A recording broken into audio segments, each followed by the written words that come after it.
Welcome to our video for High Leverage Practice number 21, Teach Students to Maintain and Generalize New Learning Across Time and Settings. The primary source for content in this video is Chapter 21 by Andy Markels, Mary Catherine Skeeler, and David Lee in the High Leverage Practice in Special Education book published by CEC and the Cedar Center.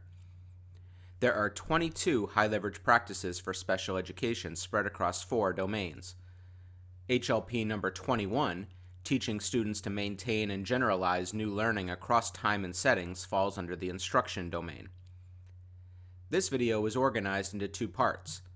First, we define generalization, and then identify techniques to support and promote maintenance. Next, we describe ways to collect and use data to evaluate generalization and maintenance of skills. Part 1. Generalization. Generalization occurs when a person performs a specific skill or behavior in a new setting or context from where it was first learned. For example, a student may have learned to read sight words such as exit using flashcards at their desk, and is now able to recognize that word on exit signs around the school building.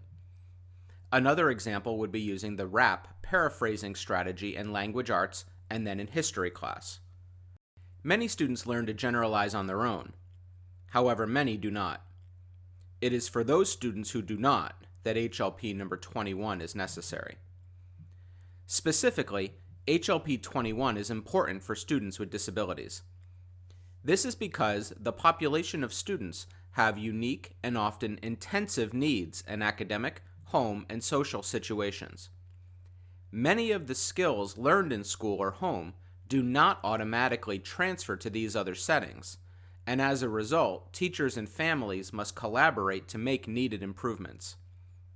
Family members often have good insights on skills students do have, and areas where improvement is needed. Similarly, teachers can let family members know about skills the student should work on at home. Generalization will not occur automatically. Instead, explicit instruction, accompanied by feedback and careful monitoring, are needed. This means the team should work closely together to identify key skills the student needs at school and home to target for generalization. Once key skills or strategies are identified, the team can put together a specific instructional plan to support learning and transfer.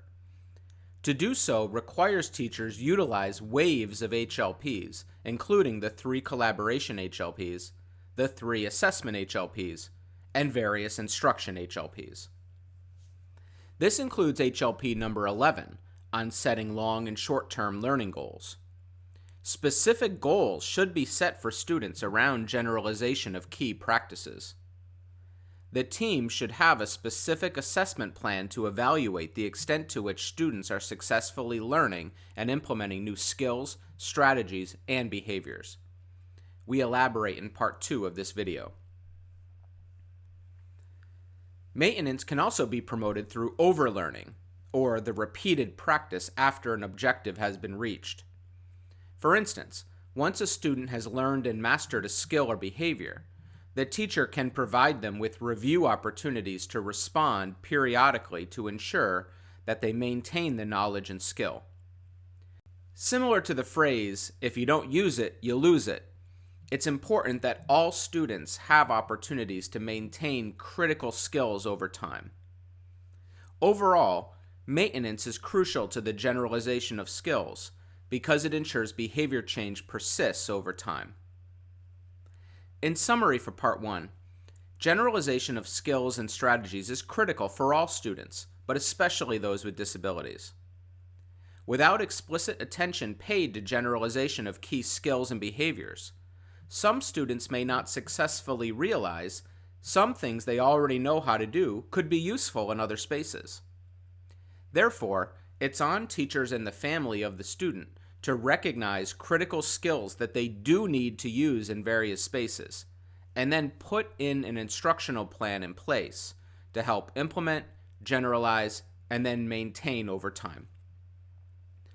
Use of explicit instruction, along with numerous HLPs, should be used in this charge. Part 2. Using a combination of HLPs to support generalization. Perhaps more than any other single HLP, HLP 21 on supporting generalization of skills and behaviors is reliant on numerous other practices occurring simultaneously and in strategic harmony. This begins with HLP number 1, collaboration with colleagues, and HLP number 3, collaboration with families.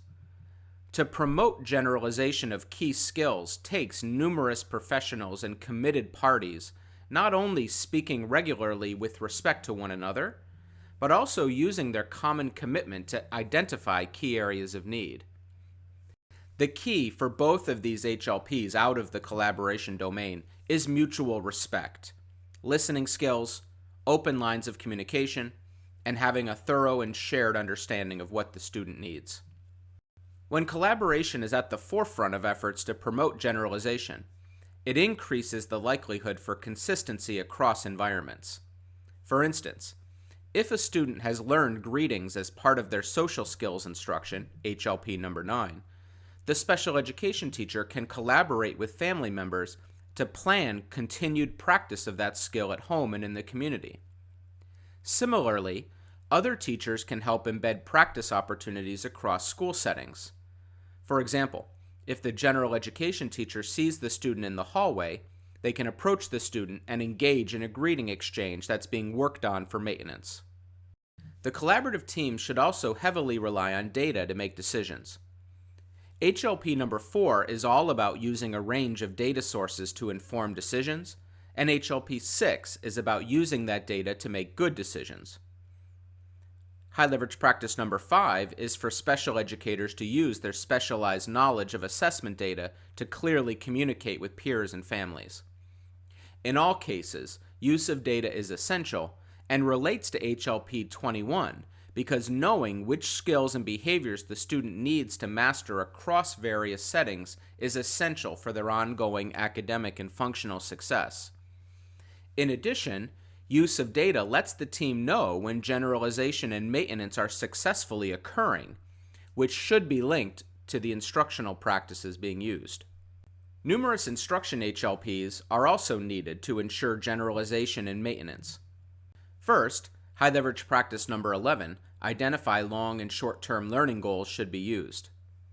HLP 11 also relies on the collaboration and assessment HLPs for successful implementation. Once key goals are identified, a specific plan for implementation should be formed. This can include systematically designing instruction, HLP 12, use of various adaptations such as accommodations or modifications, high leverage practice 13, use of scaffolded supports, high leverage practice 15, the use of flexible small groupings, high leverage practice number 17, where targeted instruction and practice can occur. But it's the use of explicit instruction, high leverage practice number 16, and corresponding feedback, high leverage practice 8 and 22, is crucial. Students need teachers who use clear language, provide modeling, guided practice, and independent practice for success. This will not happen in one day. These combinations of practices need to occur over time in order to support students' outcomes.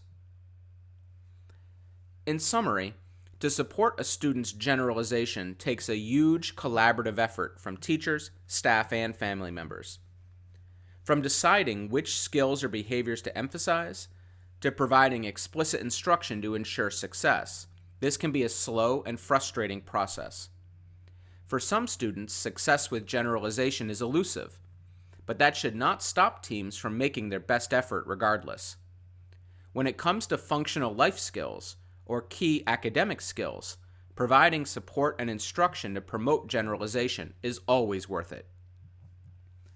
More information for educators learning about teaching students to generalize and maintain new learning across time and settings can be found at highleveragepractices.org.